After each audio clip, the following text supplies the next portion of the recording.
Dans cette vidéo, je vais tout simplement vous expliquer par A plus B pourquoi vous n'avez pas les résultats que vous voulez en prospection et pourquoi on voit ça. On va tout simplement, ça se base sur des principes économiques, il n'y a aucun truc wou-wou, etc. Si vous comprenez ça, vous comprendrez en fait tout le reste et vous pourrez vous adapter et toujours avoir des résultats même en 2050.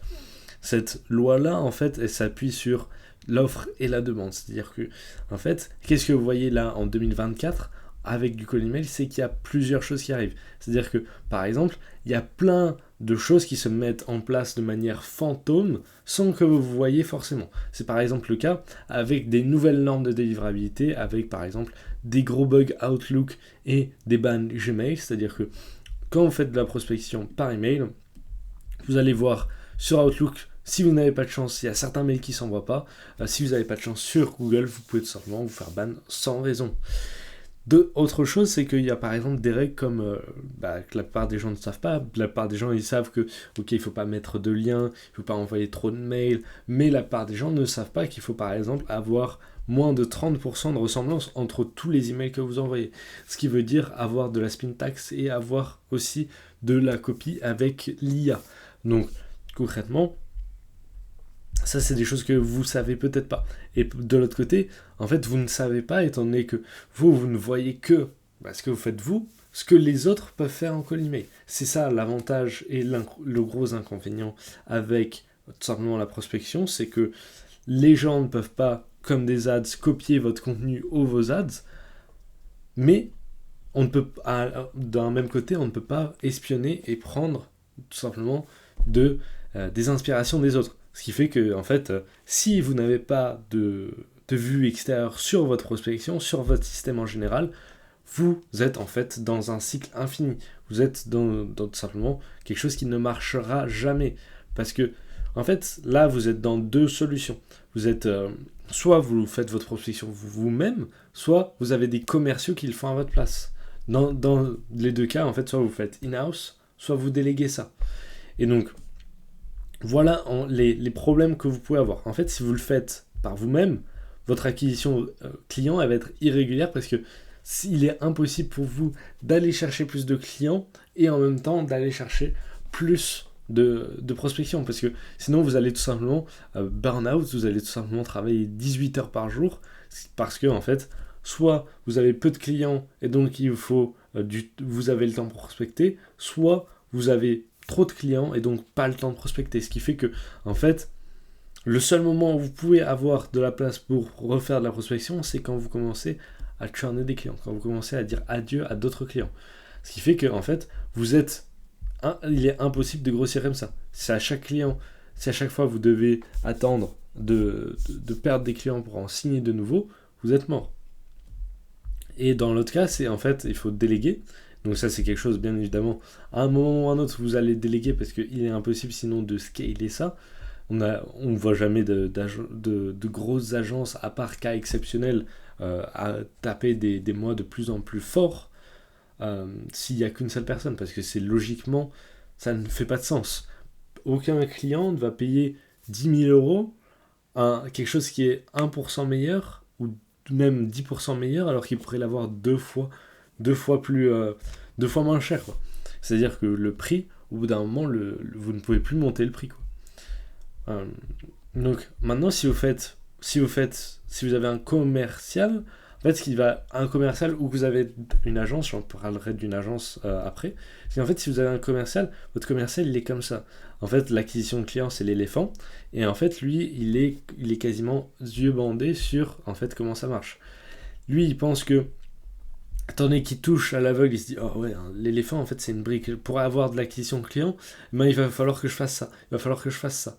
Mais en fait, il ne voit pas tout simplement toute l'entièreté, c'est-à-dire qu'il voit seulement le copywriting, il voit seulement le nombre d'emails à envoyer, il voit seulement, étant donné que comme vous, en fait, il va chercher à faire plein de choses, il ne voit pas tout l'écosystème. Et étant donné qu'il ne voit pas tout l'écosystème, il ne peut pas marcher, ça ne peut plus marcher. On n'est pas en 2015. En 2015, on pouvait avoir une seule chose de bonne et avoir beaucoup de résultats. Mais en 2024, ce n'est pas du tout possible. Parce qu'en fait, il y a énormément de choses à prendre en compte. J'ai d'ailleurs fait une autre vidéo là-dessus. D'ailleurs, c'est un bon moment dans la vidéo pour dire de vous abonner et liker cette vidéo, tout simplement parce que j'explique ce genre de concept quasiment tous les jours. Et donc, en fait, c'est une manière super simple de scaler votre business de manière quasiment gratuite.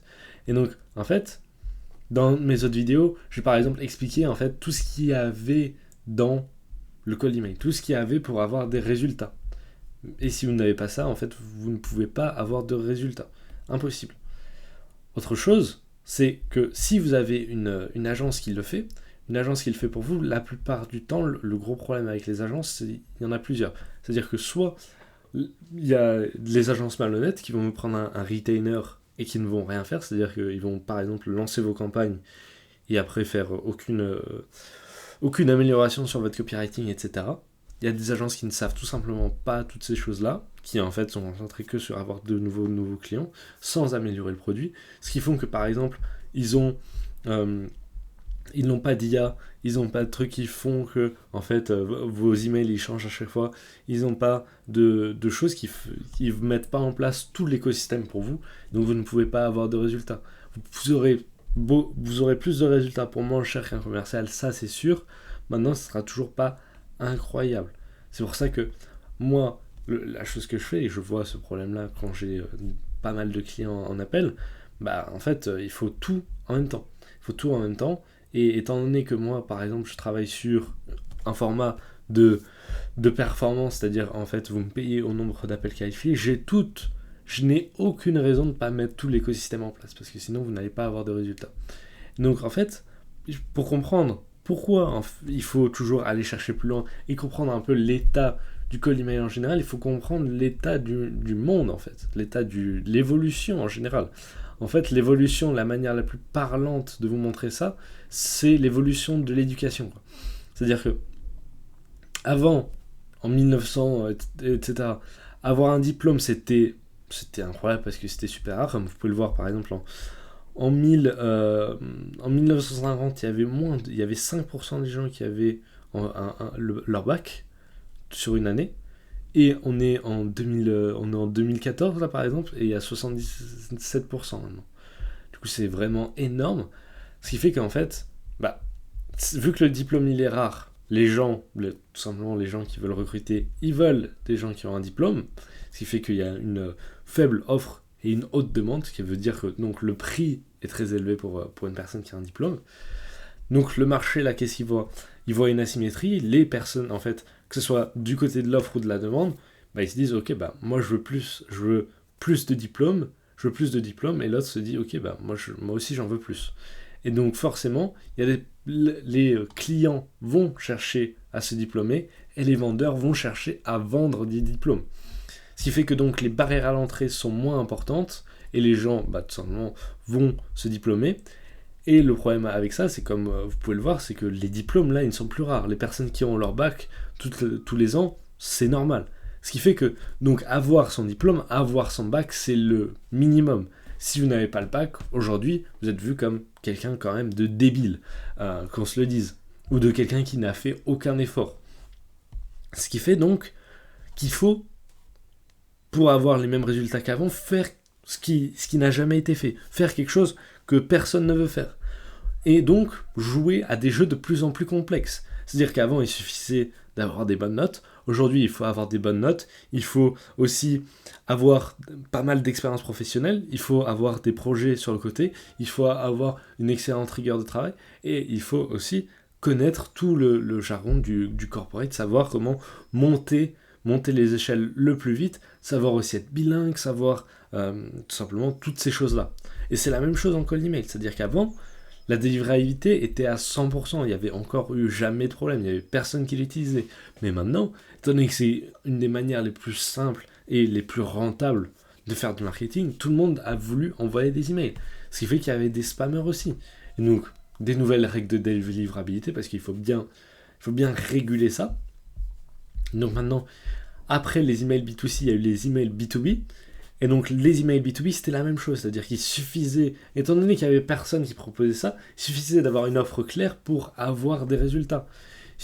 Parce que en fait, c'était la, la barrière à l'entrée pour être remarquable était super faible.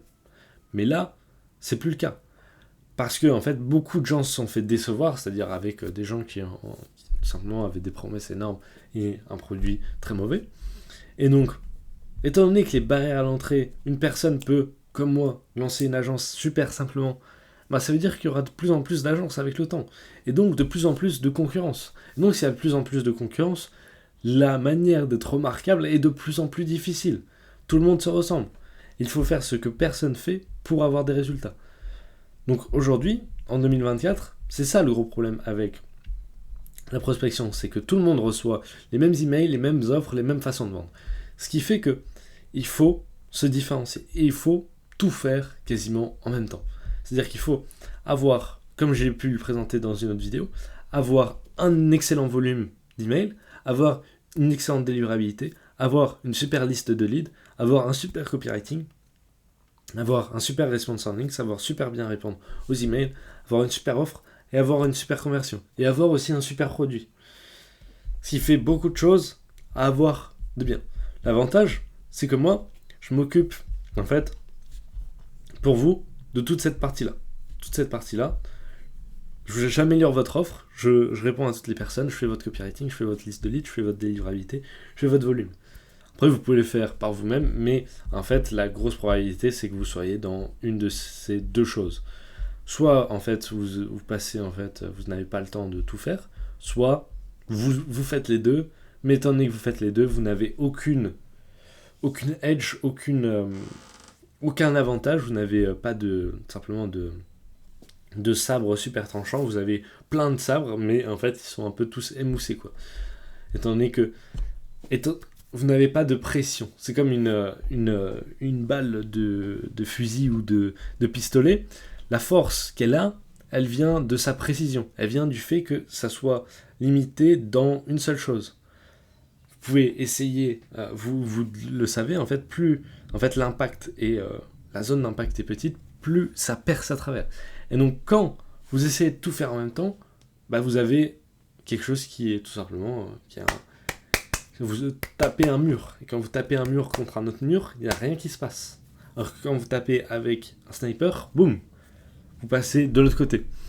Donc, si vous voulez que moi je vous aide sur une partie à la performance du coup au lead préqualifié, parce que moi je vais aussi préqualifier ce lead là, parce que tout simplement avoir des personnes en call c'est bien gentil, mais il faut les convertir, et vous allez très probablement pas les convertir si vous n'avez pas en fait quelqu'un qui est déjà préqualifié, qui a déjà un besoin, etc. Donc si vous avez aimé cette vidéo, likez, commentez, et puis abonnez-vous à la chaîne, et à très bientôt.